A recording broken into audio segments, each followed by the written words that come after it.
வணக்கம். ஆன்மா நேசிப்பு, மன உருக்கம், இறை மாண்பு.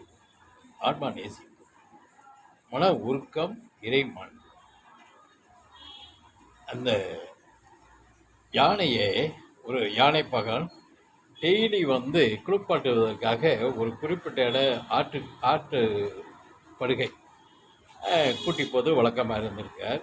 அந்த ரோட்டை வண்டி உள்ள இடம், அதில் ரோட்டு மார்க்கமாக ஒரு மூதாட்டி பழங்களை விற்று கொண்டு இருப்பாராம் டெய்லி.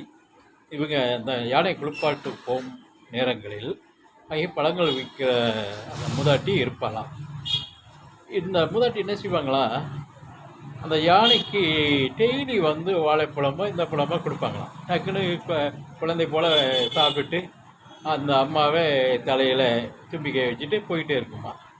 அதான் பறிக்காதான், கொடுக்குறத வாங்கி சாப்பிட்டுட்டு போய்கிட்டே இருக்குமா. இது வாடிக்கையாக இருந்திருக்கு. இப்படி இருக்கும்போது ஒரு தருவாயில் அந்த கிழவி பழங்களை விற்பதில்லை. ஒரு 4-5 நாள் பார்த்துருக்கு யானையும் அந்த பெண்மணியை அதுக்கிட்டேயே போய் நின்றுட்டு அப்புறம் யானை பகன் கூடயே போகுமா.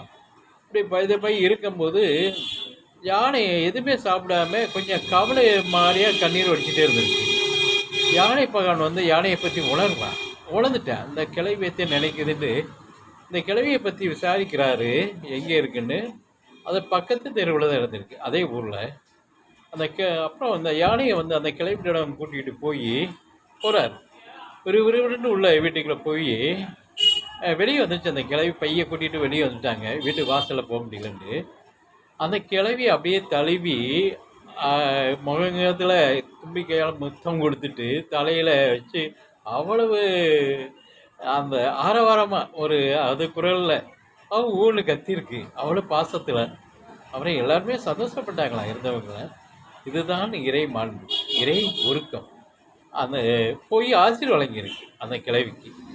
இதே மாண்பை நபிகள் நாயகம் பண்ணார். எப்படின்னா, டெய்லி தலையில் குப்பையை கொட்டுற ஒரு பெண்மணி மாடியில் இருந்து தலையில் ஐயா தலையிலேயே கொட்டிடுறது டெய்லி. அது வாடிக்கையாக செஞ்சுருக்கு அந்த அம்மா. அதில் அதுக்கு என்ன சந்தோஷமாக தெரியல, டெய்லி பண்ணியிருக்கு. பண்ண வேலையில் அது முடியாமல் போய் ஒரு 7-8 நாள் தலையில் கொட்டலை குப்பையை. ஐயா கேட்டிருக்காங்க, என்ன அந்த அம்மா எங்கே என்னாச்சு அப்படின்னு கேட்டிருக்காங்க. அந்த அம்மாவுக்கு முடியல நாயகன், படுத்திருக்காங்க அப்படின்னு. நேராக போய் அந்த அம்மாவுக்கு ஆசிரியர் துவா பண்ணி முடியாமல் இருந்திருக்கு, துவா பண்ணி குணமாக்கியிருக்காங்க. அதுதான் இறை மாண்பு. ஐயா நேராக போயிருக்காங்க வீட்டுக்கு. இதுதான் இறை மாண்பு.